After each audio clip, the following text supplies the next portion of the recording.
Bonsoir à tous. Bonjour à toutes et à tous. Bonsoir Hélène. Bonsoir.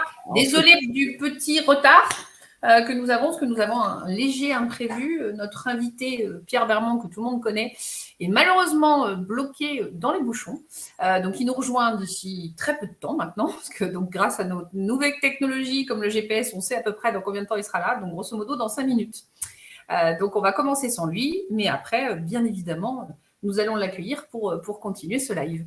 Alors, nous sommes ravis d'animer un nouveau live Parlons Finance, un rendez-vous qui devient traditionnel. Ce soir, donc, on reçoit Pierre Bermond, que vous connaissez tous, puisque tous les 6 mois, on fait un point sur l'actualité des marchés financiers, sur la macro.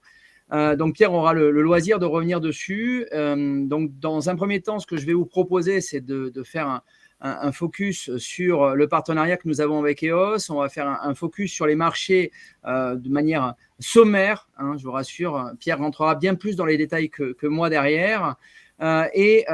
Ensuite, n'hésitez pas à utiliser cet outil magnifique qu'on vous met à votre disposition. Donc, cet outil Live Parlons avec Livestorm. N'oubliez pas d'utiliser la possibilité de poser des questions en direct. On y répondra au fil de l'eau. Et on essaiera de vraiment balayer l'ensemble des réponses que vous attendrez. Voilà, on vous souhaite un bon live, on vous souhaite un bon webinaire à tous et on va rentrer de suite dans le programme du jour. Alors, on va parler d'abord de la présentation du partenariat que nous avons donc avec EOS. D'abord, on fait un focus sur le centre du patrimoine pour ceux qui ne nous connaissent pas, même si maintenant tout le monde nous connaît. Donc, on a un acteur de la gestion privée. On a été ça fait plus de 20 ans que nous existons. Aujourd'hui, on développe une relation vraiment unique et privilégiée avec l'ensemble de nos clients. L'objectif, c'est de répondre à l'ensemble des questions qu'ils peuvent avoir d'un point de vue patrimonial ou financier dans un monde qui bouge et qui est en perpétuelle évolution. On met notre expertise à votre service. On est donc créé en 2001, comme je le disais. On a aujourd'hui plus de 400 familles qui nous font confiance au quotidien, qu'on accompagne. On est une société à l'actionnariat familial. Aujourd'hui, on est entre proximité, réactivité et stabilité. C'est vraiment aujourd'hui les maîtres mots qui font qu'on répond à nos clients et on développe la relation avec nos clients. Alors, ce soir, je voulais également refaire un focus sur le partenariat que nous avons avec EOS Allocation, parce que souvent on me pose la question, on nous pose la question en rendez-vous, quels sont les liens que vous avez? Donc pour le coup, aujourd'hui, on a mis en place un partenariat privilégié avec EOS depuis déjà 2016, ça fait plus de 7 ans. Donc on a développé des profils dédiés qui sont aujourd'hui exclusifs à notre cabinet. EOS Allocation, c'est un peu le pôle de recherche financière du groupe. C'est-à-dire que concrètement, EOS aujourd'hui a beaucoup plus de temps que nous, et c'est leur métier de mettre à leur disposition, à notre disposition, la recherche, les rencontres gérants. Donc, c'est clair qu'aujourd'hui, grâce à cela, ça nous donne beaucoup d'informations, puisqu'aujourd'hui, c'est plus de 300 rencontres annuelles avec les gens, voire même peut-être plus que ça. Pierre pourra nous le dire précisément. Donc, c'est aussi un point macroéconomique régulier qui nous met à notre disposition. C'est des reportings sur les fonds, sur les gérants, sur le fait qu'à un moment donné, il y a peut-être des arbitrages à faire en cours de route. Ensuite, on fait un comité trimestriel d'allocation avec EOS Allocation en fonction des profils de risque de nos clients, en fonction des produits que nous avons, des supports et des enveloppes avec lesquels nous travaillons, que ce soit du compte titre, des contrats d'assurance vie. Et il met à notre service, au travers de ce comité trimestriel, des allocations qui vont être développées et déployées pour nos clients. Tout cela sans aucun surcoût pour nos clients, puisque concrètement aujourd'hui, très clairement, ce service, on vous le met à votre disposition. C'est grâce aujourd'hui à la relation que nous avons avec EOS Allocation qu'on peut de cette manière offrir à nos clients un service de proximité. Pierre, bonsoir, nous sommes heureux de t'accueillir. Bonsoir, je m'excuse déjà du retard, ça a dû me coûter 3 points sur le dernier feu rouge, mais j'ai gagné 5 minutes, donc écoutez, 3 points, mais 5 minutes, voilà. Pierre m'avait dit, je serai là à 18h14 et il est là à 18h12, donc il a réussi à remplir sa mission. On est heureux de t'accueillir ce soir. Donc ça tombe très bien. Tout ça pour en plus faire Toulouse-Bordeaux en voiture, c'est quand même, c'est beau le digital, mais j'étais quand même à Toulouse il y a quelques temps. Bon, bref, c'est comme ça. Ceci dit, ce soir, tu aurais dû rester dans la ville rose. Tu aurais dû rester dans la ville rose, c'est tout. Ceci dit, ce soir, nous avons des clients partout en France, voire même parfois à l'international. Donc, je faisais un focus sur le partenariat. Donc, j'ai pour le coup balayé l'ensemble du partenariat que nous avons avec EOS Allocation. Et juste petite précision, combien tu fais de rencontres gérants annuelles? Alors, on fait, alors pas que moi, hein, l'équipe d'EOS Allocation, on fait plus de 500 entretiens gérants par an. Par exemple, alors c'est vrai que le digital nous a beaucoup aidé, puisque par exemple, après-demain, je passe toute la matinée avec des NCA et on voit 8 gérants sur toute la matinée, donc une demi-heure par gérant. C'est vrai qu'on connaît bien les fonds, mais c'est quand même très important de soulever le capot et de ne pas regarder juste les performances passées, mais de se demander, voilà, qu'est-ce que fait le gérant actuellement, quelles sont ses perspectives de marché, quelle est la dynamique du fonds. Donc, c'est tout ce qu'on fait. Oh, super. J'avais donné une enveloppe entre 300 et 500 rencontres, donc j'étais pas loin, mais on est plus, donc on est au-delà de 500. Au fur et à mesure où EOS Allocation grossit, on fait de plus en plus de rencontres gérants. Super, merci pour cette précision, Pierre. Donc notre invité, bien voilà, vous le voyez en chair et en os, Pierre Bermond, dirigeant d'EOS Allocation. Et aujourd'hui, il a développé une entreprise qui est dédiée au conseil en allocation d'actifs pour le compte d'institutionnels, de corporate, de CGP. Donc, son métier, ce n'est pas d'être avec des clients, je dirais, finaux, c'est du B2B ou du B2B2C, pour reprendre un terme très anglais. Donc, il met à la disposition son savoir-faire pour des professionnels ou pour des clients qui sont donc des corporates ou des institutionnels. Alors, on va rentrer dans le vif du sujet. Ça tombe très bien que tu sois arrivé. On va te challenger un petit peu avant que tu rentres dans les détails de cette présentation que tu m'as fait parvenir. Donc, je voulais rapidement faire un focus marché. Voilà, à gauche, vous avez 2022. À droite, vous avez 2023. À gauche, quasiment tout est rouge. Au moins, on fait all-in sur les marchés financiers en 2022. Et à contrario, en 2023, comme souvent, il y a beaucoup de vert, quasiment que du vert. Du moins même d'ailleurs, non, il n'y a que du vert depuis le début de l'année. Et en 2022, il n'y avait que le FTSE 600 qui avait réussi à tirer son épingle du jeu, mais en devise locale. Donc là aussi, ça peut être… là aussi, il faut faire attention. Mais en 2023, en tous les cas, tout est vert. Donc la question, c'est est-ce que ça peut durer sur ce rythme? Et on verra quelles sont les réponses que tu peux nous apporter. Alors, je voulais refaire un petit focus parce que bien sûr, on est souvent, avec nos clients, on est souvent interrogé. Livret A, fonds euro, livret A. Donc, très clairement, aujourd'hui, le livret A a connu une très belle envolée depuis 2021 puisque le livret A, je le rappelle, est indexé sur l'inflation.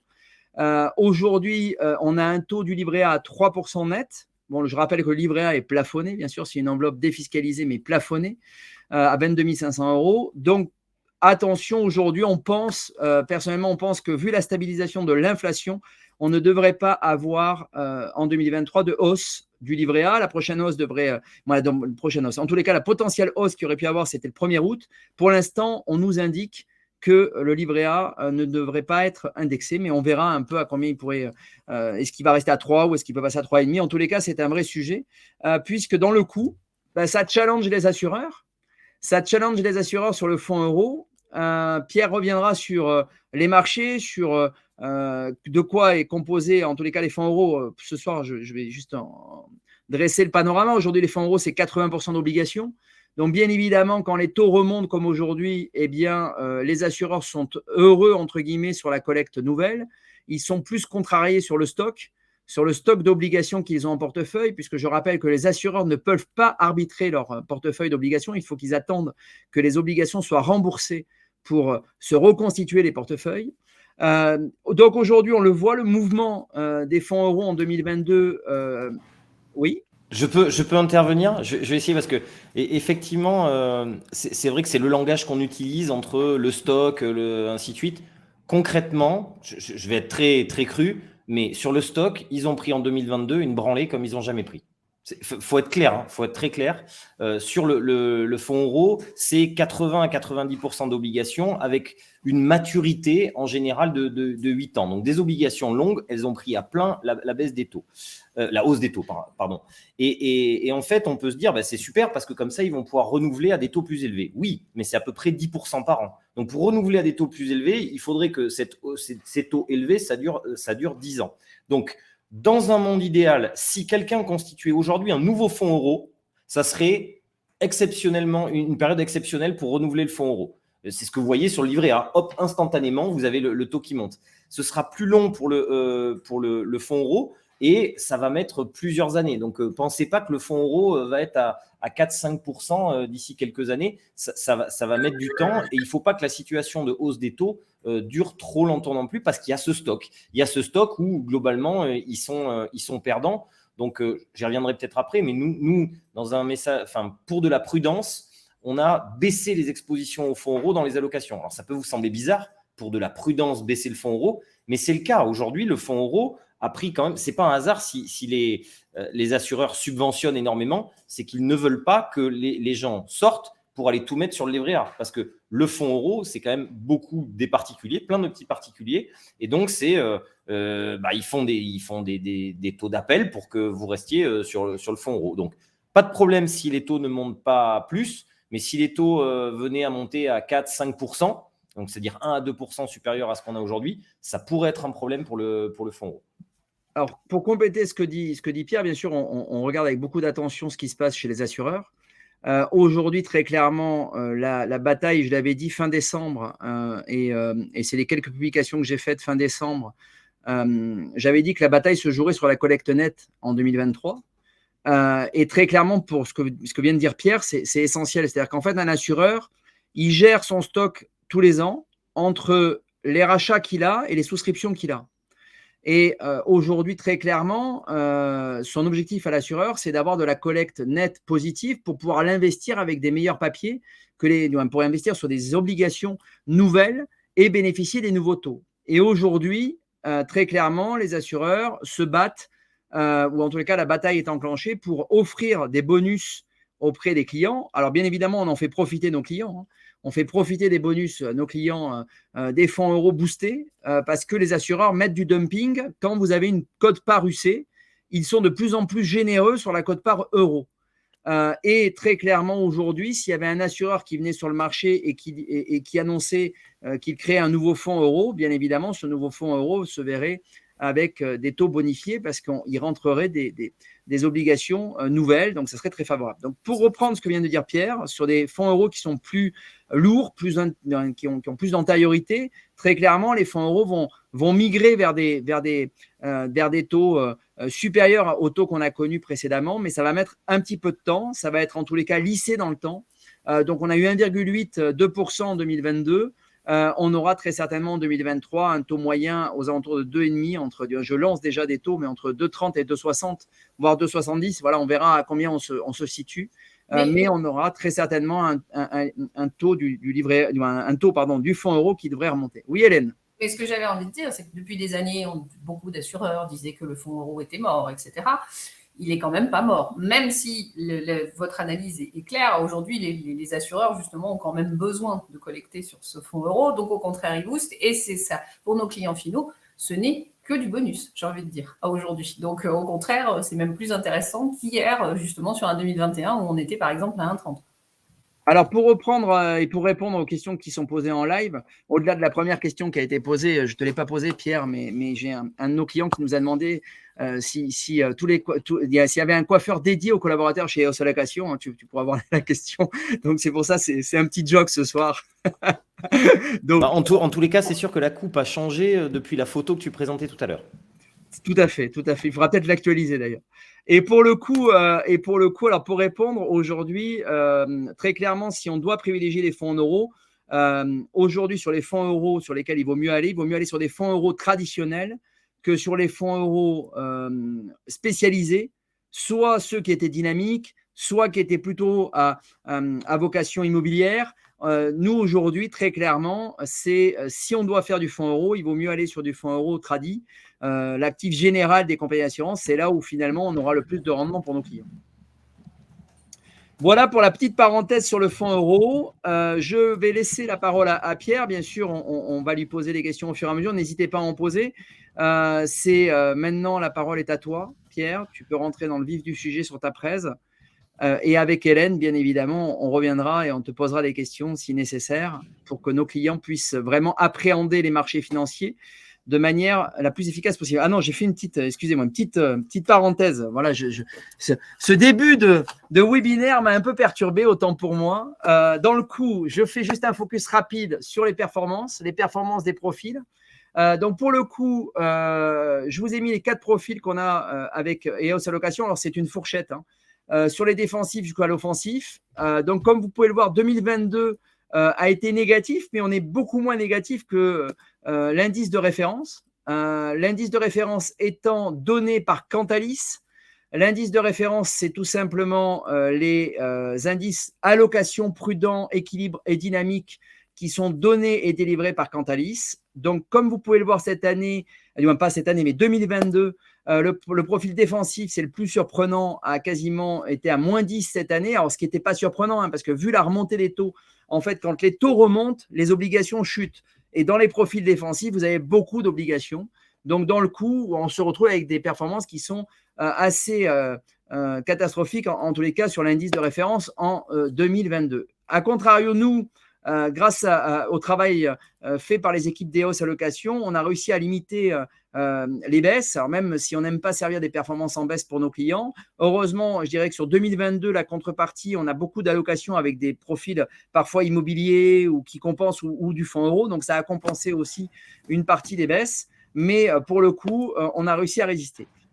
Pour 2023, pour le coup, c'est un peu le même contraste que la première slide que je vous ai montrée. Sur les profils défensifs à offensifs, on est sur des performances entre 1,79 et 3,37 pour le plus offensif. Bon, le dynamique étant entre 3,56 et 4,54, sachant que le offensif, chez nous, il y a une quote-part aussi un petit peu immobilière. Les performances de l'indice de référence, on le voit, on est pour l'instant dans les clous. On est dans les clous et on parlera peut-être des événements qu'il y a eu en ce début d'année avec, donc bien sûr encore la poursuite de la remontée des taux et puis surtout la crise bancaire qu'on a vécue au mois de février-mars. Si je peux compléter, il faut bien que vous ayez conscience, parce que nous, en tant qu'investisseurs français, on est biaisé par 2 choses. Un, le fonds euro, c'est-à-dire que notre partie obligataire, notre partie sécurisée est via le fonds euro qui, globalement, c'est l'assureur qui décide un peu de la valorisation qu'il donne. Il y a un actif derrière, mais globalement, c'est un peu trafiqué. Trafiqué dans le sens comptable. Je ne parle pas qu'il y a des gens qui font n'importe quoi. Je parle juste que la valorisation ne reflète pas la vraie valeur de marché.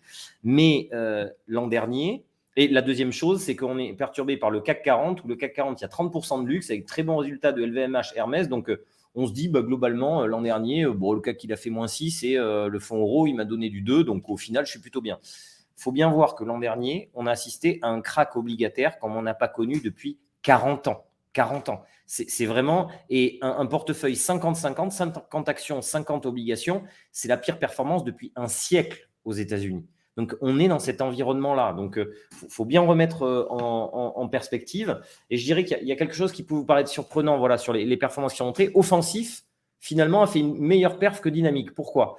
Alors, offensif, il est plus risqué, mais il y a des paris plus forts. Or, il y a eu des paris qui ont été gagnants, notamment sur les matières premières l'an dernier. Donc, voilà, c'est juste pour vous dire… Logiquement, il y a une gradation, c'est-à-dire que défensif doit être celui qui perd le moins, dynamique le plus et offensif encore plus. Mais là, il y a eu grâce à certains paris, offensif a été plutôt une performance très honorable. Et oui, c'est vrai que c'est un peu bizarre de voir cette performance de l'indice de référence défensif fortement baissée, mais comme l'a dit Jean-Olivier, l'an dernier ça a été un massacre sur les obligations. D'où, vous avez dû le voir, les arbitrages fin d'année dernière et début de cette année en faveur de l'obligataire, parce que justement, on a enfin retrouvé des taux de rendement acceptables.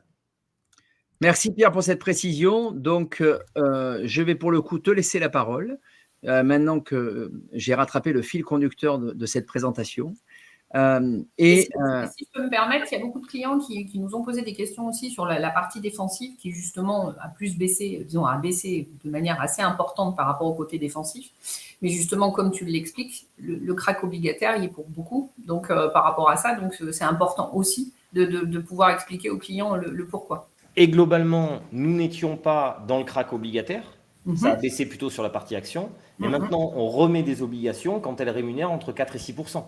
Donc voilà, il faut bien voir que maintenant, on est une espèce de moteur. Alors, ça ne va pas donner la perf d'un coup, mais sur l'année, vous avez globalement 30 à 40% du profil qui va tourner à 4 à 6%. Alors, ce n'est pas comme le fonds euro, ce n'est pas mécanique, il va y avoir des à-coups, ça peut bouger. Et globalement, c'est ce qu'on peut attendre dans un horizon court, enfin du 1-3 ans. Alors, pour finir juste sur la partie, pour reprendre la partie juste obligataire, en début d'année, on a fait un live spécifique sur l'obligataire. Donc, pour ceux qui étaient, je vous rappelle que les obligations, quand les taux montent, pour le coup, les obligations perdent de l'argent et à contrario, quand les taux baissent, les obligations gagnent de l'argent. Donc, ce que veut dire Pierre aujourd'hui, c'est que concrètement, les taux ayant fortement remonté, aujourd'hui, les nouvelles obligations et en tous les cas, les fonds obligataires que nous mettons permettent d'avoir du rendement embarqué avec un peu de visibilité et un peu de rendement, on va dire, on a bien gagné 2-3 points de rendement par rapport à ce qu'on avait il y a 1 an ou 1 an et demi en arrière. Voilà. Donc, je vais te laisser la parole, Pierre, et on n'hésitera pas à te poser des questions si le besoin s'en fait ressentir. Très bien. Alors, on va commencer pour ceux qui ont l'habitude de ces webinaires par un petit peu regarder ce qu'on appelle les indicateurs avancés de l'activité. Les indicateurs avancés de l'activité, c'est quoi? Ce sont des indicateurs qui ont un caractère prédictif sur l'activité dans les mois à venir. Alors, ça veut dire quoi? C'est pas du Irma Voyance, hein. C'est juste qu'on regarde typiquement des enquêtes de confiance. On dit aux gens, est-ce que vous êtes heureux? Bah oui, un consommateur heureux, il a tendance à plus consommer. Aux entrepreneurs, est-ce que vous avez confiance en l'avenir? S'ils ont confiance en l'avenir, ils vont avoir tendance à plus investir. Et donc, vous le voyez ici, vous avez en bleu cet indicateur avancé qui est un indicateur de confiance des entreprises. Et en grisé, vous avez la croissance. Et là, c'est limite pas perceptible, mais globalement, il y a une avance de 3 à 6 mois sur la macro. Et vous le voyez, c'est plutôt positif. Mais j'ai envie de vous dire, tous les indicateurs que je vais vous présenter dans les 5-6 prochains slides, vous pouvez les jeter à la poubelle. Pourquoi? Parce que ce sont des indicateurs qui ont été faits au mois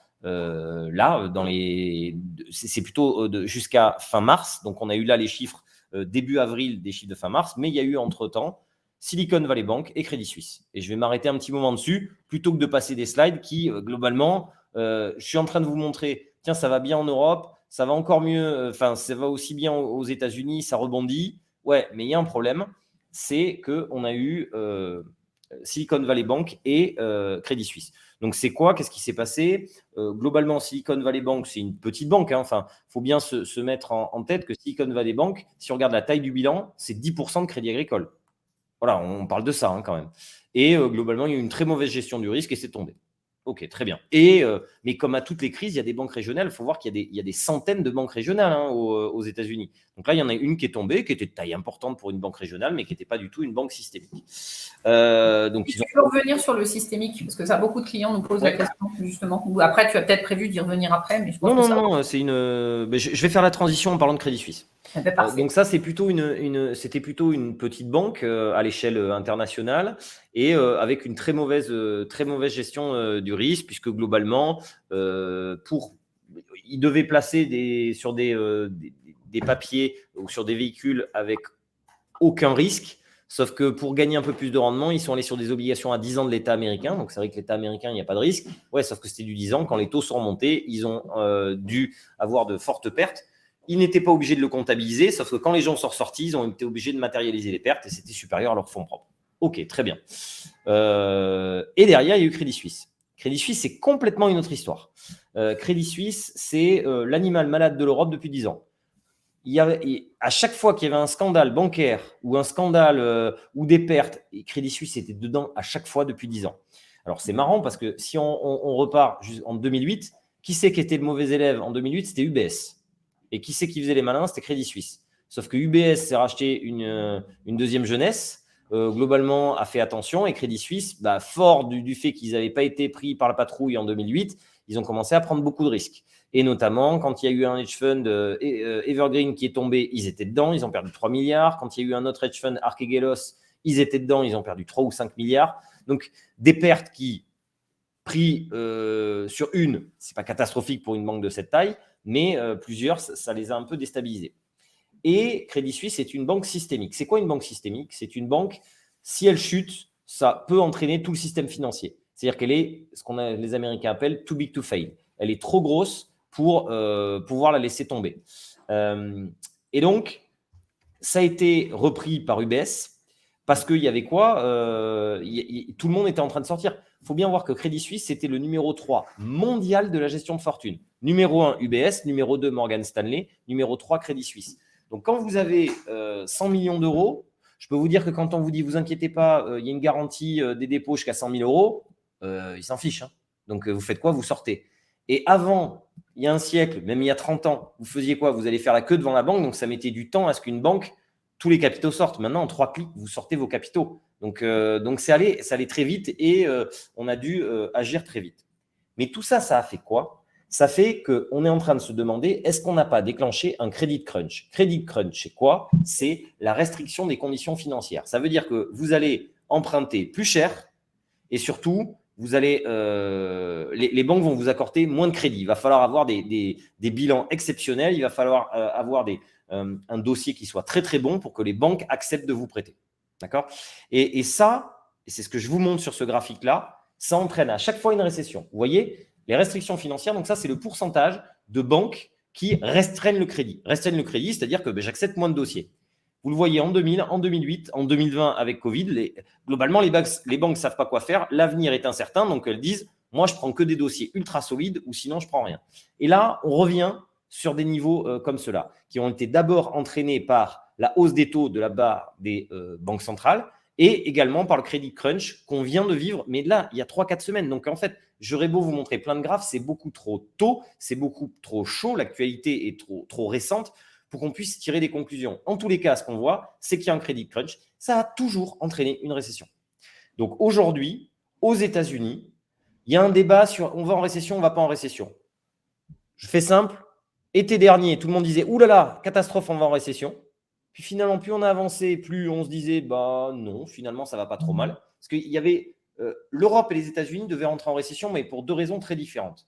Les États-Unis, pour ce que je vous montre, la restriction des conditions financières avec une banque centrale qui a augmenté ses taux. L'Europe, pour la crise énergétique. Globalement, si le prix de l'électricité était resté sur les niveaux qu'on avait cet été, l'Europe se serait mise à l'arrêt. Vous l'avez vu, il y a eu Duralex qui a dû arrêter sa production, il vient juste de la reprendre, et on aurait pu avoir plein d'entreprises comme ça. Les prix sont redescendus du gaz et du pétrole en dessous avant la crise ukrainienne, et même le gaz bien en dessous. Donc ça y est, c'est fini ça. Donc l'Europe, peut-être qu'on va pas avoir la récession. Par contre, aux États-Unis, on a ces restrictions des conditions financières. Vous allez me dire, attention, hein, si les États-Unis tous, nous, c'est la grippe derrière. Donc, la décorrélation, non. Je vois ce jeune étudiant Jean-Olivier Housset qui lève le doigt, donc je vous laisse la parole. Alors, 2 choses. La première, par rapport à nos clients qui nous interrogent souvent, et pour reprendre ce qu'a dit Hélène tout à l'heure, la première chose, c'est qu'on peut bien confirmer à nos clients que la structuration bancaire, en l'occurrence en France, voire même en Europe, n'a rien à voir avec les États-Unis. Tu as parlé des banques régionales aux États-Unis, il y en a beaucoup. Et très clairement, aujourd'hui, ça n'a rien à voir entre les États-Unis et la France. La France, il n'y a que des banques systémiques, en fait. Ça n'a rien à voir. Je vais être très clair. S'il y en a d'autres qui sont attaqués, il y a ce qu'on appelle les usual suspects. C'est-à-dire que dès qu'il y a une crise, il y a Deutsche Bank qui a déjà commencé à être attaqué. Et derrière, il ne faut pas se cacher, il y a Société Générale. C'est-à-dire que Société Générale, elle est pas aussi grosse que les autres, et alors que Crédit Agricole, eux, ils ont moins d'activité de marché, donc ils ont une base, un réseau beaucoup plus gros, et la même chose pour Banque Populaire, Caisse d'Épargne. Mais concrètement, si Société Générale est quand même systémique par ses activités de marché, donc ça veut dire que ça serait rattrapé par le fond de la culotte, soit par la Banque centrale, soit par le gouvernement, soit par une autre banque.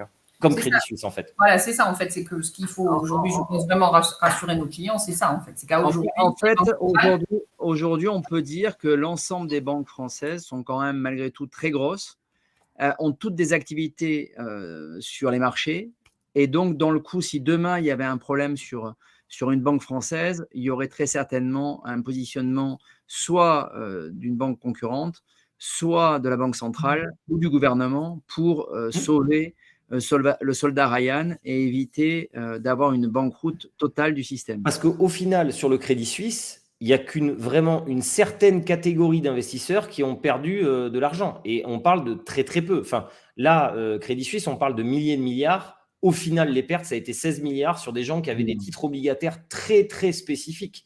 Donc, oui, faut pas… Les titres les plus spéculatifs et les plus rémunérateurs, finalement, de la banque aussi. C'est-à-dire qu'en face, la conclusion de Crédit Suisse aujourd'hui, je trouve que c'est alors, bien sûr, ceux qui ont perdu, mais pour le coup, c'était quand même des rémunérations très importantes. Donc, finalement, plus le taux de rendement est élevé, plus le risque en face est quand même élevé. Donc, il y a eu une contrepartie du risque qui a été payée. Donc, ça, c'était mon premier sujet. Et le deuxième sujet, tu parles des indicateurs avancés du Credit Crunch qui a entraîné aujourd'hui. Il y a aussi un autre sujet qui rejoint cela, c'est la partie immobilière. Tu en parleras peut-être derrière, mais je crois que l'ensemble du marché du crédit aujourd'hui est quand même grippé par la remontée des taux. Et très clairement, aujourd'hui, il y a très clairement un refinancement entre les banques qui est de plus en plus compliqué. Parce qu'en fait, ce qu'il faut comprendre, c'est que toutes les banques surfinancent entre elles. On est OK là-dessus. Donc, résultat des courses aujourd'hui, les banquiers entre eux, avec ce qui s'est passé avec Crédit Suisse, ils peuvent avoir du stress. Et derrière, il y a en plus la remontée des taux qui fait qu'aujourd'hui, les banquiers, voilà, il faut des dossiers solides et l'argent coûtant plus cher, ils font quand même attention à comment ils le sortent, quoi. Tout à fait. Tout à fait. Donc ça, c'est vraiment, si vous devez retenir un graphique sur la macro, c'est celui-là. Alors après, je peux dérouler, mais je vais aller relativement vite, puisque comme je vous l'ai dit, ça a quand même moins d'intérêt de regarder les graphiques qui… tout a changé avec cette crise bancaire. Quand même, un point, la Chine, vous le voyez ici, les mêmes indicateurs avancés là sont en train de se retourner à la hausse. Vous voyez, il y a un retournement à la hausse. On a une réouverture de la Chine. Alors, elle est un peu décevante. C'est-à-dire qu'on s'attendait à beaucoup mieux avec la réouverture chinoise, mais quand même, il y a une réouverture chinoise qui est là. De plus, regardez, ici, en pointillé, vous avez la tendance 2009-2019 de la croissance chinoise et qui a été… on a continué la tendance. Ce que vous voyez là, ce qui s'est passé en réel, c'est qu'on a eu un arrêt de la consommation, une stagnation pendant 3 ans avec les confinements, déconfinements, ainsi de suite. En plus, en Chine, vous avez vu, ça rigolait pas. C'est-à-dire que ce n'était pas comme chez nous où on se faisait un autopapier pour dire qu'on allait promener le chien. Eux, s'ils sortaient derrière, on leur soudait les portes. Donc, niveau consommation, vous avez peut-être un peu moins envie. En revanche, il va sûrement y avoir un effet de rattrapage, comme on a connu en Europe, comme on a connu aux États-Unis. C'est-à-dire que c'est ce qu'ils appellent les Américains le revenge consumption. C'est je veux absolument consommer en sortant. Mais pour l'instant, c'est vrai que les premiers chiffres sont un petit peu décevants. Mais il y a vraiment l'intérêt fondamental à aller là-dessus. Confiance du consommateur européen, elle remontait. Confiance du consommateur américain, elle remontait. Mais comme je vous ai dit, je passe vite parce que tout a un peu changé. L'inflation. Alors là, attention, c'est la question, hein.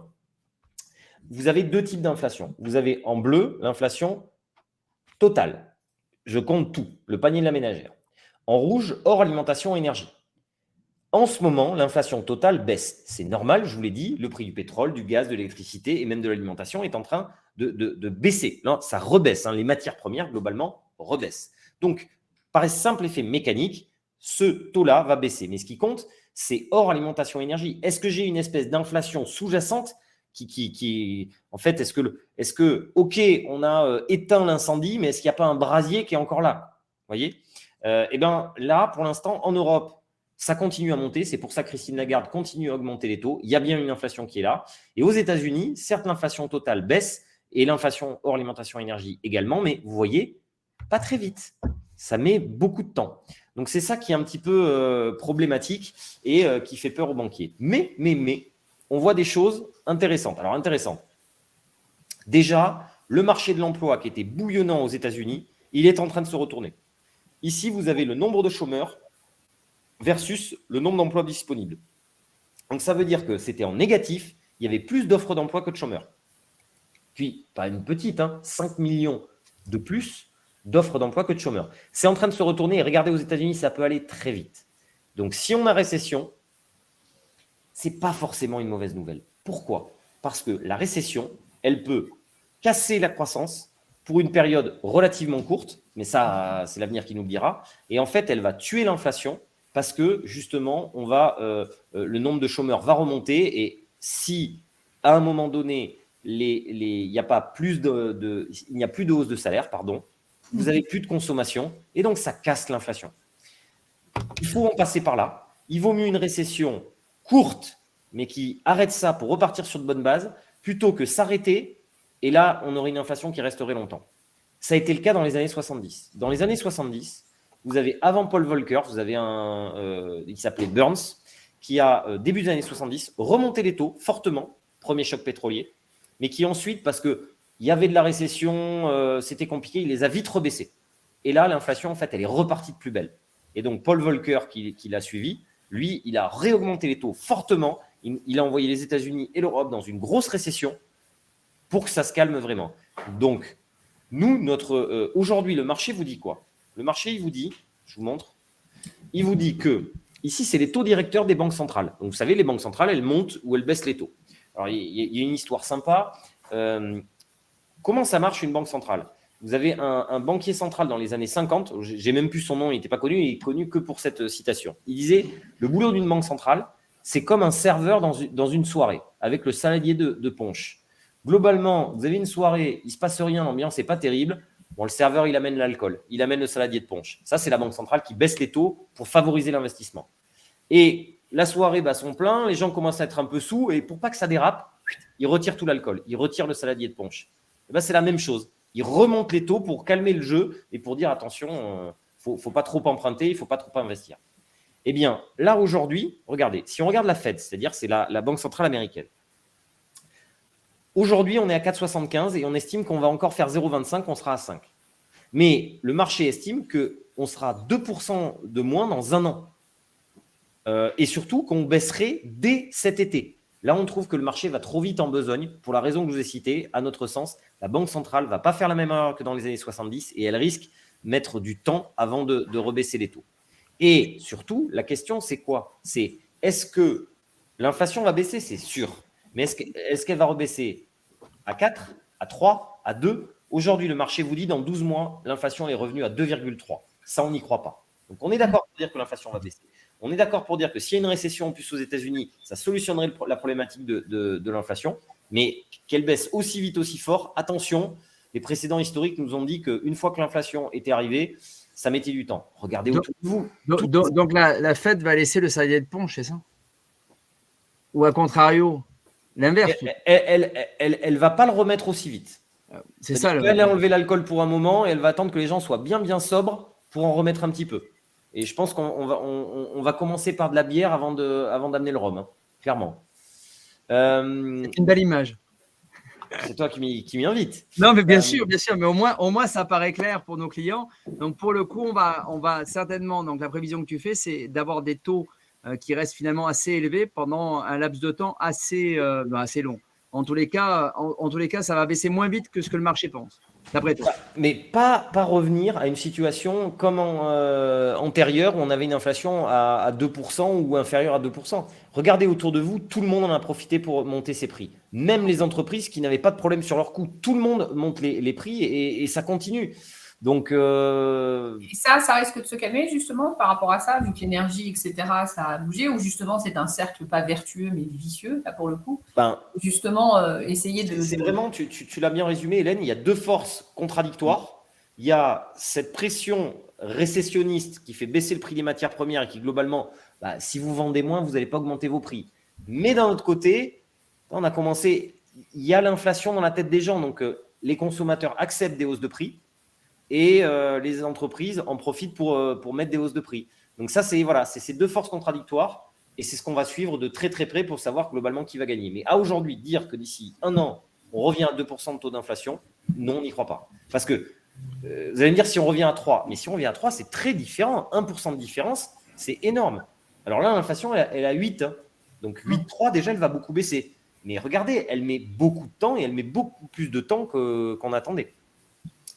Et donc, revenir par contre sur des territoires négatifs comme on a pu les connaître sur les taux, etc., ça peut être ça sera dans très très longtemps. On est bien d'accord par rapport à ça. C'était déjà une exception historique depuis 250 ans de marché financier. Donc, peut-être qu'on le reverra jamais. Enfin, à un moment donné, payer quand vous êtes prêteur, c'est quand même fou. C'est une aberration, on est d'accord. Voilà.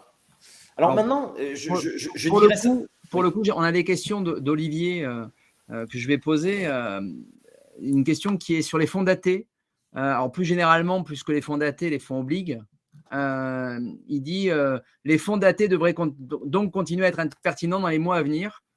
Peux-tu nous faire un petit Non, je ferai juste un teasing pour dire à Olivier que j'ai un graphique là-dessus, mais plutôt à la fin de la présentation. Ah, très bien. Donc, teasing réussi. Donc, je présenterai.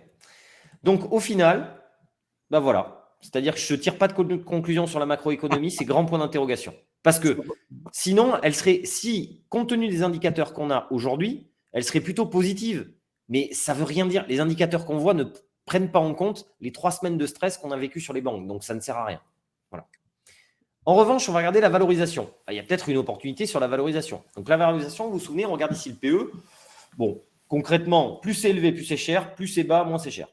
OK ? Eh bien, vous voyez qu'ici, aux États-Unis, on est à 18,4. La moyenne, c'est entre 14 et 16. En dessous de 14, on n'est pas cher. Au-dessus de 16, on est cher. 18,4, on est bien cher. Hein. Donc, on n'est pas cher. En Europe, on est à la moyenne. Et dans les émergents, ce n'est pas cher. Donc, déjà, vous voyez, pour nous, les États-Unis sont plus à risque que l'Europe. Et en plus, c'est plus cher. Donc, vous avez compris, déjà dans les conclusions, on n'est pas ultra chaud sur les États-Unis. Alors, attention. Ça ne veut pas dire zéro États-Unis, hein, ne me faites pas dire ce que je n'ai pas dit. Mais aujourd'hui, dans les allocations, vous avez à peu près, selon les profils, 30 à 35% d'États-Unis sur la poche action. L'indice de référence, parce qu'il faut quand même bien se référer à quelque chose, le MSCI World, c'est-à-dire vous prenez toutes les actions mondiales, c'est 65% d'États-Unis. Donc quand vous êtes à 30 versus 65, vous êtes très, très, très, très largement sous-pondéré. Et comme vous le voyez, si on prend le S&P 500 divisé par les revenus, donc le chiffre d'affaires. Vous voyez qu'on est encore très, très cher aux États-Unis. On a baissé, certes, mais on n'a pas baissé à notre sens qu'il faudrait. Bon, et en plus, alors, les attentes de bénéfices, c'est quoi? C'est-à-dire que les marchés financiers, comment on fonctionne? Tous les trimestres, on regarde quels sont les bénéfices publiés par les entreprises. Et les marchés financiers ont des estimations de bénéfices à venir. Eh bien là, ce que ça dit, c'est que pour en ce moment, on attend pour 2023 globalement 0, entre 0 et moins 1. Donc ça y est, on n'est plus dans ce délire à dire que l'économie va ralentir, mais on va être encore à plus 10 de bénéfices. On dit juste là, on ne va rien faire cette année. Attention, si on est en récession, une petite récession, c'est moins 10 sur les bénéfices, une grosse récession, c'est moins 30. Et en général, le marché commence à rebondir une fois que les estimations de bénéfices ont été vraiment dégradées. Donc attention, la récession, c'est une mauvaise nouvelle au début, mais souvent le marché rebondit quand on est pile poil dans la récession. Donc dans un premier temps, c'est négatif, mais après, c'est là où on peut repartir. Également, alors ça c'est le gros débat. Le gros débat qu'on a en ce moment en interne, à savoir value versus croissance. Alors, c'est quoi? La value, ce sont des entreprises décotées, délaissées par les marchés. C'est quoi concrètement? Peugeot, Air France, ArcelorMittal. Donc, souvent des entreprises très cycliques, c'est-à-dire qui dépendent beaucoup de la croissance mondiale. Et de l'autre côté, la croissance, c'est les entreprises qui délivrent une croissance des bénéfices largement au-dessus de celle du marché. Ça va être Google, Apple, mais c'est aussi Nestlé, L'Oréal, LVMH. Oui, c'est des sociétés comme ça. Alors, une question de Laurent, il faut donc souvent attendre de toucher le fond avant de rebondir. Tout à fait. Et c'est très souvent, c'est ce qui est contre-intuitif pour les gens, c'est qu'ils voient des nouvelles extrêmement négatives et mauvaises à la télé, et c'est là qu'on voit les marchés rebondir. C'est quand les marchés, ils réfléchissent 6 mois en avance. Donc, s'ils pensent que le fond a été touché, c'est là qu'ils rebondissent. Tout à fait, Laurent. Et donc, les entreprises croissance, c'est LVMH, voilà. Parce que quand il n'y a pas de croissance, on est prêt à aller acheter cher des entreprises qui peuvent toujours me délivrer de la croissance. Le dilemme, c'est quoi? C'est que comme vous voyez sur ces graphiques, surtout celui de droite, la value, en termes de valorisation, elle est au tapis. On est aussi peu cher qu'en 2008. Et les entreprises de croissance, ça c'est l'échelle de gauche, par rapport à celles de value, elles sont très chères. Mais s'il y a une récession, la value, c'est au tapis. Vous n'allez pas acheter du Peugeot quand on sait qu'en récession, les ventes auto, c'est moins 30. Donc, c'est le dilemme. C'est pas cher du tout, mais est-ce que c'est bien positionné? C'est pas sûr. Donc, on fait moins de paris value qu'avant. Alors, il y a une question qui est posée. Il faut donc toucher le fond avant de rebondir depuis ce point. Donc, la question, c'est le timing, en fait. Il vient d'y répondre. Je viens de répondre, Jean-Olivier. Et donc, également, sur les aspects de valorisation, on trouve qu'il y a une opportunité sur les petites capitalisations. C'est quoi les petites capitalisations? Alors, pour vous fixer des chiffres, une grande capitalisation, c'est au-dessus de 10 milliards. Une moyenne, c'est entre 2 et 8. Et une petite, c'est en dessous de 2. D'accord? LVMH, c'est 500 milliards, par exemple. Donc, c'est très, très large. Les petites, aujourd'hui, donc qu'est-ce que vous avez? Ici, vous avez à gauche aux États-Unis, à droite en Europe. En bleu, vous avez la moyenne. Alors, le graphique n'est pas construit de la même manière, mais globalement, la courbe bleue et la courbe jaune, c'est la moyenne. Et on voit, par rapport aux grandes capitalisations, on voit que les petites capitalisations sont décotées de 20 à 30% par rapport aux grandes. 20 à 30%. Aujourd'hui, les petites capitalisations, c'est pas cher. Donc, si on devait dynamiser les portefeuilles, ce serait vers les petites capitalisations parce qu'il y a vraiment de l'intérêt sur les petites capitalisations. Mais aujourd'hui, on a beau dire ça, parce que qu'est-ce que les marchés sont en train de dire? Il y a deux opportunités, la Chine et les petites capitalisations. La Chine, depuis le début de l'année, 0. Les petites capitalisations, depuis le début de l'année, plus 3. Le CAC 40, plus 15. Donc, pour l'instant, ça ne marche pas. Mais la valorisation fait que c'est quand même intéressant de commencer à se positionner dessus.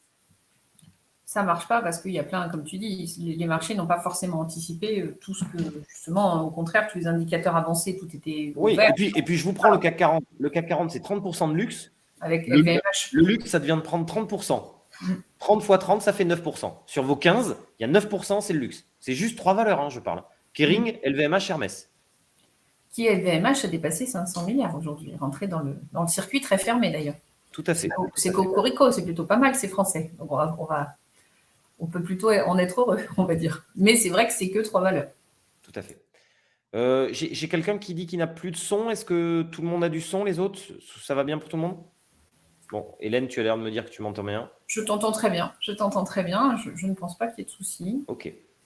Alors ensuite, je vais répondre à Olivier sur justement les fonds datés. Donc, non, je ne vais pas prendre ça. Je vais prendre ce graphique-là.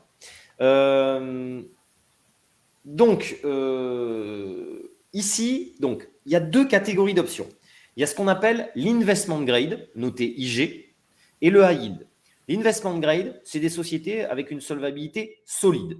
C'est LVMH, Air Liquide, BNP, L'Oréal, Nestlé, Carrefour. Voilà. Ça, c'est investment grade. Je me permets, la Pierre, on parle d'obligations pour bien expliquer à nos clients. Pardon, oui, tout à fait. On parle d'obligations. Parce que pour ne pas perdre tout le monde. On est passé sur les obligations, pardon. Et de l'autre côté, il y a le high yield. Le high yield, donc high yield, ça veut dire haut rendement. Super haut rendement au niveau marketing. L'autre petit nom pour le haut rendement, c'est junk bonds, obligations pourries. Alors, il y a un peu entre les deux. C'est globalement des sociétés à la solvabilité médiocre. Alors, attention, médiocre, ça veut juste dire en dessous de la moyenne, mais qui offrent un gros rendement. Donc, ça va être quoi en ce moment? Si on veut être méchant, on va dire que c'est Casino. Vous savez, Casino, en ce moment, c'est limite. Mais c'est aussi des grosses sociétés, à mon avis. Non, Peugeot doit être juste investment grade, mais vous avez des sociétés du type Altis doit être investment grade. Donc, vous savez, c'est numéricable, ainsi de suite. Doit être high yield, pardon. Voilà, c'est pas des petites sociétés, c'est des grosses sociétés. Air France et high yield. Donc, la question, c'est est-ce que je vais sur les fonds datés qui sont majoritairement du high yield et qui offrent des taux à 8, 8,5 en ce moment, ou est-ce que je vais sur de l'investment grade qui, eux, va me donner du 4 à 5%? Vous allez me dire, je préfère du 8. Ah ouais, mais modulo le risque. Alors, ce que vous voyez, Orange, on doit être investment grade, mais limite, on doit être triple B- ou triple B. Ah oui, Picard tout à fait et high yield. Donc, sur l'investment grade, on va regarder le taux de défaut implicite du marché. C'est-à-dire que dans mon 4 à 5%, ça implique un taux de défaut. C'est-à-dire que quand les gens ont une défiance vis-à-vis des obligations, leur taux monte. Et ça, quelque part, on peut en donner une probabilité de défaut. Aujourd'hui, la probabilité de défaut qu'il y a dans l'investment grade, c'est 6% sur 5 ans. Donc, ce n'est pas énorme. 6% de défaut à horizon 5 ans. Donc, vous avez un portefeuille de 100 obligations. Au bout de 5 ans, il y en aura 6 qui font défaut. En moyenne, sur une période de 5 ans, l'investment grade, c'est 1% de défaut. La pire période ever, c'est 4% de taux de défaut. Donc, ça veut dire qu'aujourd'hui, le rendement qui vous est donné, c'est même pas le scénario du pire. C'est au-delà du scénario du pire. Sur le high yield, donc regardez déjà le high yield, il y a beaucoup plus de défauts.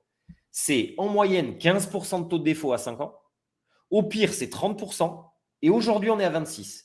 Donc, moi, aujourd'hui, je préfère 4 à 5% avec un risque très limité, voire quasi absent, plutôt que 8,5% avec un risque qui, à notre avis, n'est pas neutre du tout. D'autant plus si on pense qu'il va y avoir une récession. Parce que s'il y a une récession, clairement, il va y avoir plus de défauts. Alors justement, regardons-le. Pour ça, Olivier, je vous avais préparé 2 graphiques rien que pour vous. Donc, regardez ici. Donc là, on est aux États-Unis et en bâtonnet bleu, vous avez les conditions de financement des banques. Donc, exactement ce que je vous ai montré tout à l'heure. Les bâtonnets bleus correspondent aux graphiques qu'on avait vus tout à l'heure. Vous savez, avec les lending standards, donc les dégradations des conditions financières. Eh bien, regardez le taux de défaut sur le high yield, que vous voyez échelle de droite. Vous voyez qu'à chaque fois, on a eu les conditions financières vont de pair avec ce taux de défaut. Et là, les conditions financières sont en train de se dégrader fortement. Le taux de défaut va augmenter. C'est sûr. Donc, attention quand même au high yield. Donc, Olivier, je vous répondrai, les fonds datés, pourquoi pas, mais pas high yield. Or, 80% de l'offre est sur du high yield. Voilà. Certains ne sont pas sur du high yield. Mais là, vous le voyez, c'est logique. En fait, réfléchissez. Si on réfléchit ensemble, les banques ne prêtent plus. Les taux sont élevés. Donc, il y a des entreprises qui sont aux abois et qui vont, si elles vont sur le marché high yield, elles vont emprunter à 8-9%. Mais ça veut dire qu'il faut au moins avoir 8 à 9% de taux de rentabilité pour rembourser ça. Donc, ça veut dire qu'on est sur des taux élevés et que les banques ne vous prêtent plus. Vous n'êtes pas en super position. Donc, forcément, il va y avoir de la casse.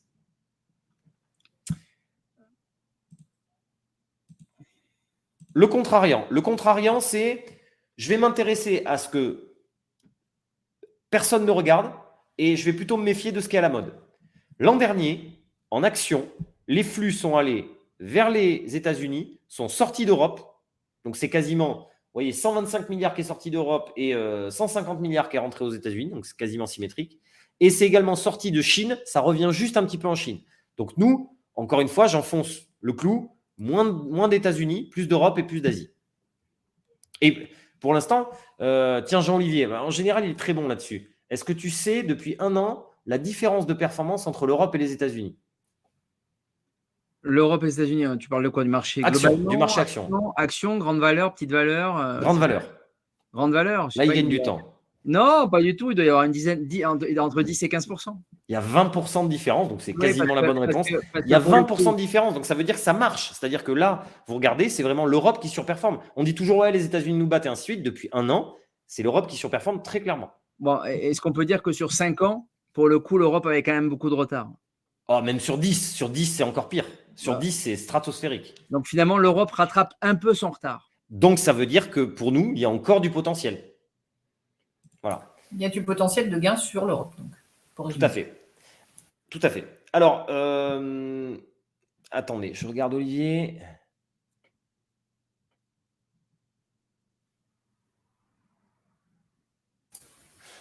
Olivier, c'est une très bonne remarque. Donc, Olivier dit, pourtant, les fonds proposés sont majoritairement à yield. Oui, mais c'est que les investisseurs, en général, vous leur proposez du 5 ou du 8, ils vont prendre le 8. Donc, c'est du marketing. Alors, et ils ne regardent pas le couple rendement-risque, mais ils regardent plus le rendement que le risque. C'est pour ça que c'est important pour vous d'être bien accompagné.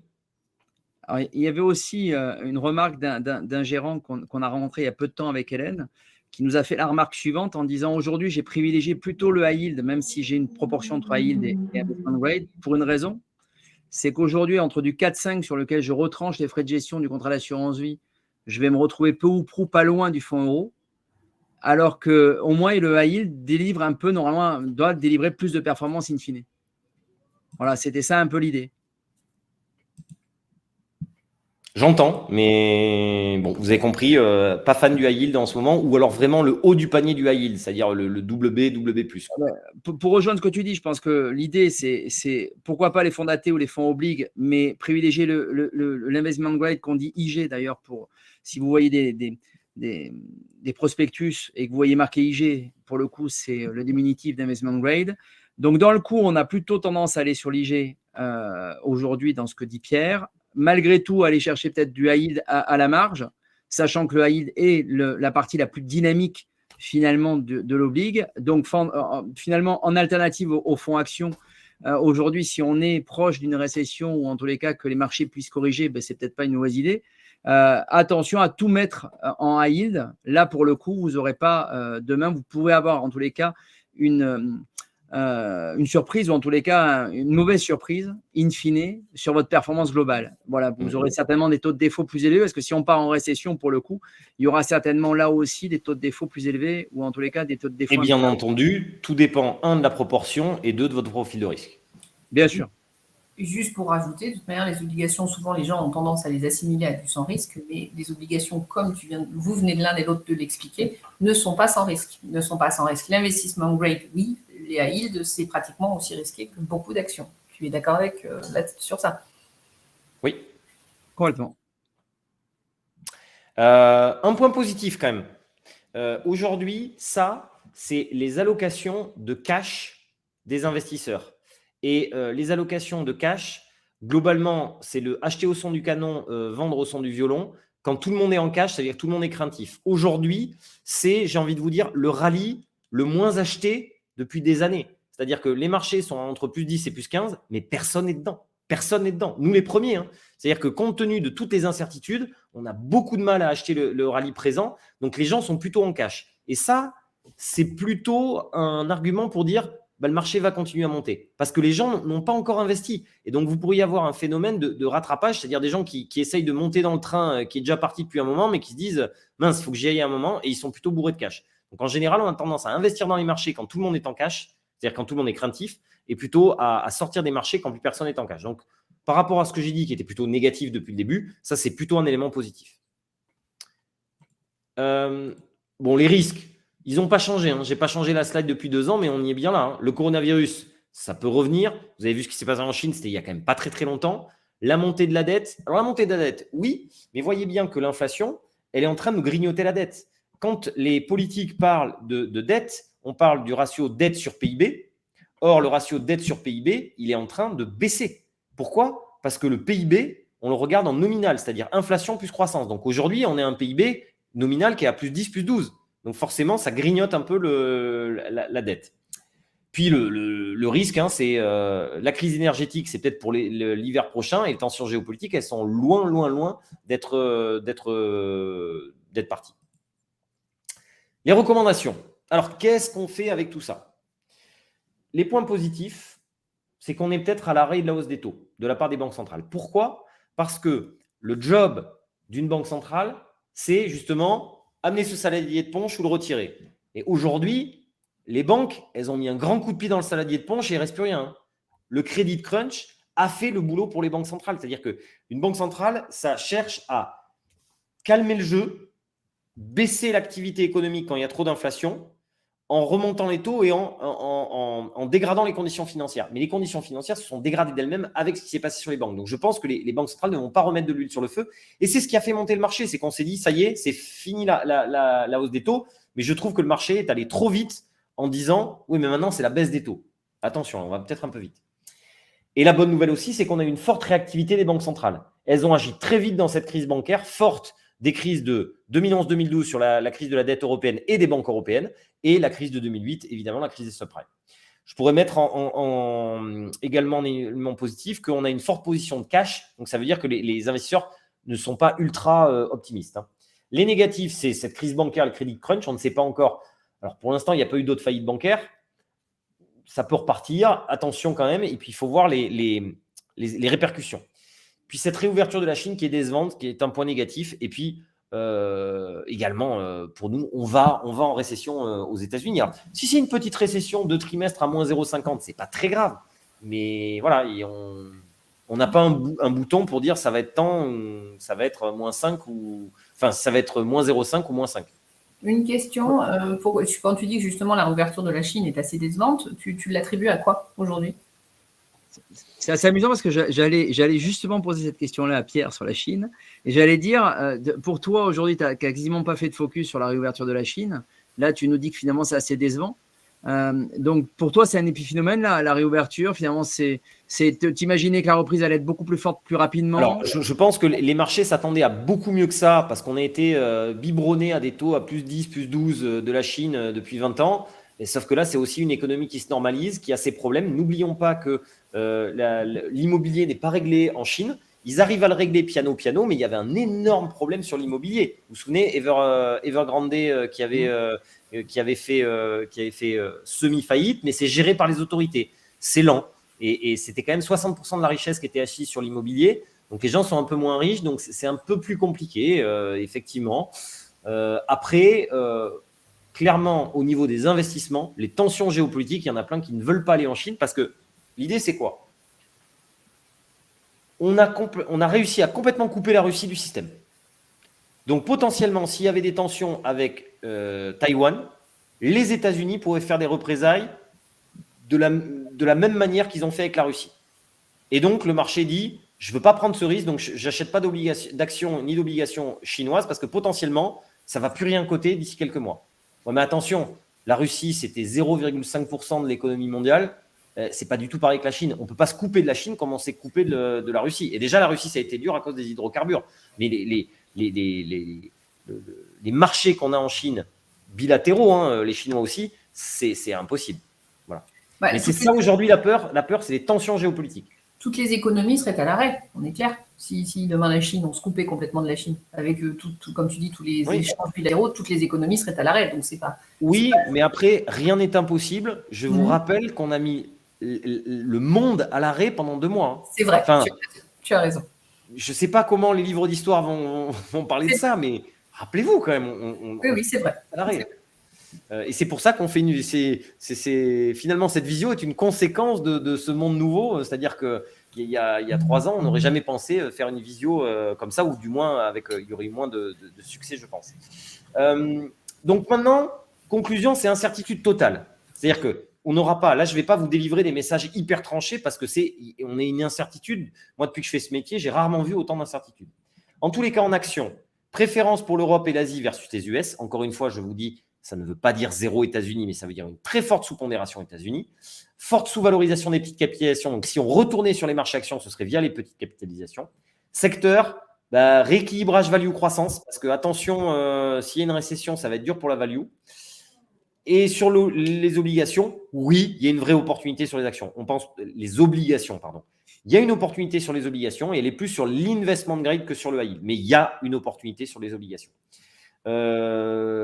Obligations souveraines, pour l'instant, on ne revient pas trop sur des obligations de longue durée. On pense que les taux peuvent encore remonter parce qu'encore une fois, le marché anticipe une trop rapide baisse de taux. Et les matières premières, l'or et les mines d'or, on pense que ça a du potentiel. Le reste des matières premières, s'il y a une récession, ça va continuer à baisser. Si par contre on évite la récession et qu'il y a une inflation qui est encore là, les matières premières, ça va monter fortement, mais c'est trop casino pour nous. Parce que là, ce que je vous dis, c'est moins 50 ou plus 50, quoi. C'est un peu trop casino, sauf sur des profils offensifs sur lesquels on a déjà joué ça en 2022. Voilà, j'en ai terminé avec cette présentation. Donc, en conclusion, pour le coup, en complément de ce que tu viens de dire, on est plutôt, pour le coup, obligue qu'action.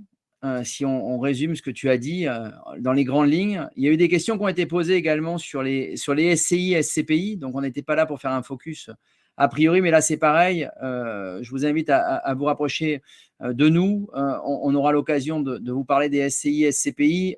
Là, il y a aussi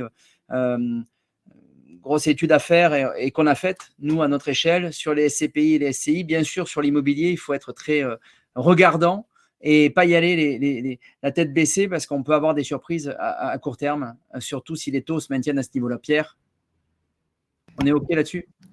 Je suis entièrement d'accord et on a une discussion ensemble par rapport à ça. C'est-à-dire que au global, l'immobilier, il ne faut pas penser que l'immobilier ne va pas baisser avec la hausse des taux.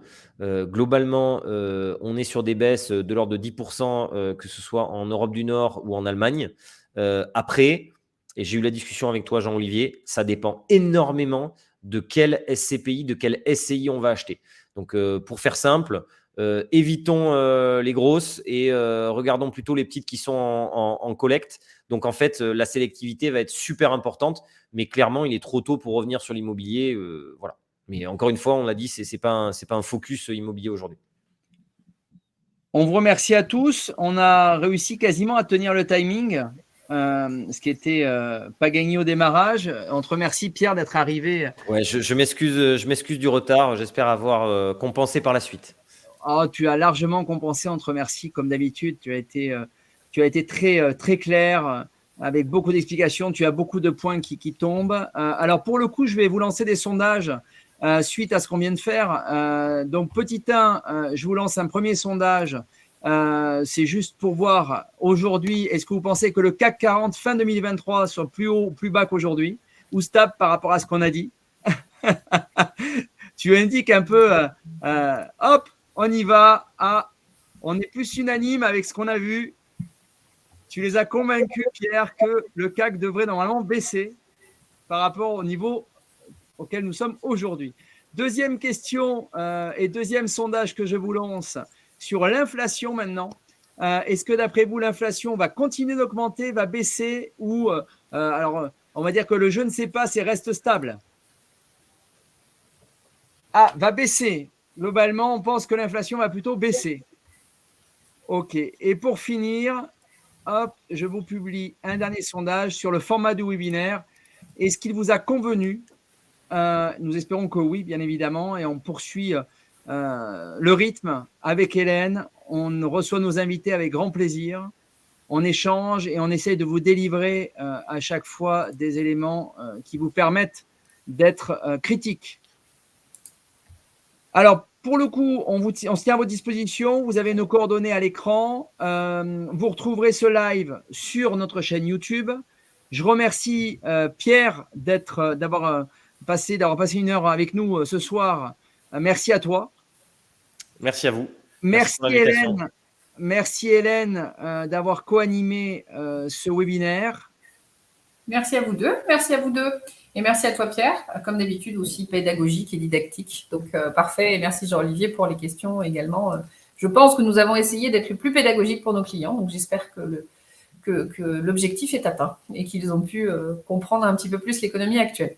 Et si vous avez des questions, bien évidemment, Hélène, Xavier ou moi, on se tient à votre disposition. Marie-Rosalie également. On répondra avec grand plaisir à toutes les questions que vous pouvez avoir sur les SCI, les SCPI, les obligations, l'IG, le high yield, les actions, etc. On vous souhaite à tous une belle soirée. Belle soirée à tous. À très vite. Belle soirée à tous.